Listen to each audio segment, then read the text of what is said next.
4 years.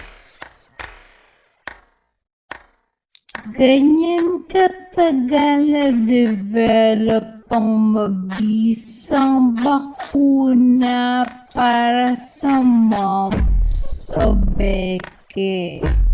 At yan ang pinakamabilis na bakunang nagawa para sa isang sakit.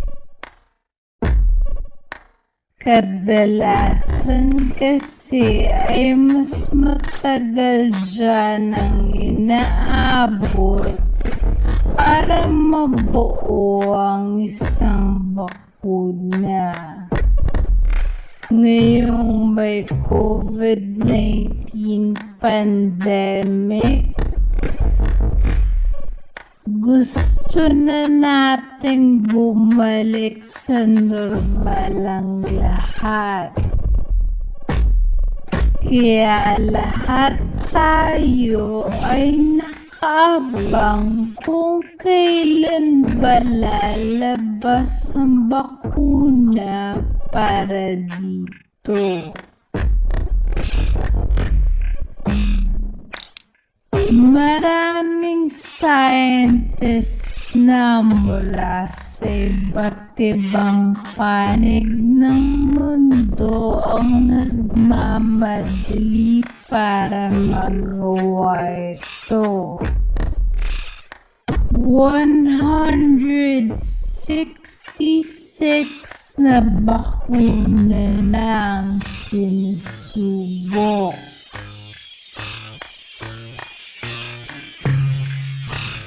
Pero pag-usapan muna natin, bakit nga ba matagal bumuo ng bakuna?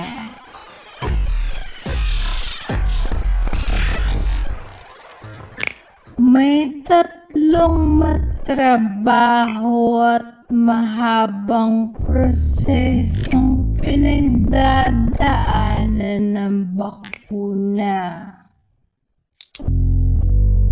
Ito ay exploratory research, testing, at manufacturing.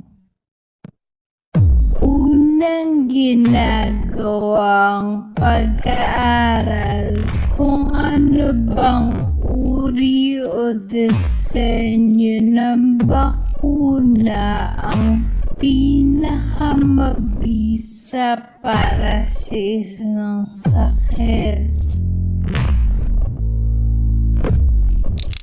Dahil marami kasi 4 years. Ganyan katagal na-develop ang mabisang bakuna para sa mumps o beke. At yan ang pinakamabilis na bakunang nagawa para sa isang sakit. Kadalasan kasi ay mas matagal dyan ang inaabot para mabuo ang isang bakuna. Ngayong may COVID-19 pandemic, gusto na nating bumalik sa normal ang lahat. Kaya lahat tayo ay nakaabang kung kailan ba lalabas ang bakuna para dito. Maraming scientists na mula sa iba't ibang panig ng mundo ang nagmamadali para magawa ito. 166 na bakuna na ang sinusubok. Pero pag-usapan muna natin, bakit nga ba matagal bumuo ng bakuna? May tatlong matrabaho at mahabang prosesong pinagdadaanan ng bakuna. Ito ay exploratory research, testing, at manufacturing. Unang ginagawa ang pag-aaral kung ano bang uri o disenyo ng bakuna ang pinakamabisa para sa isang sakit. Dahil marami kasing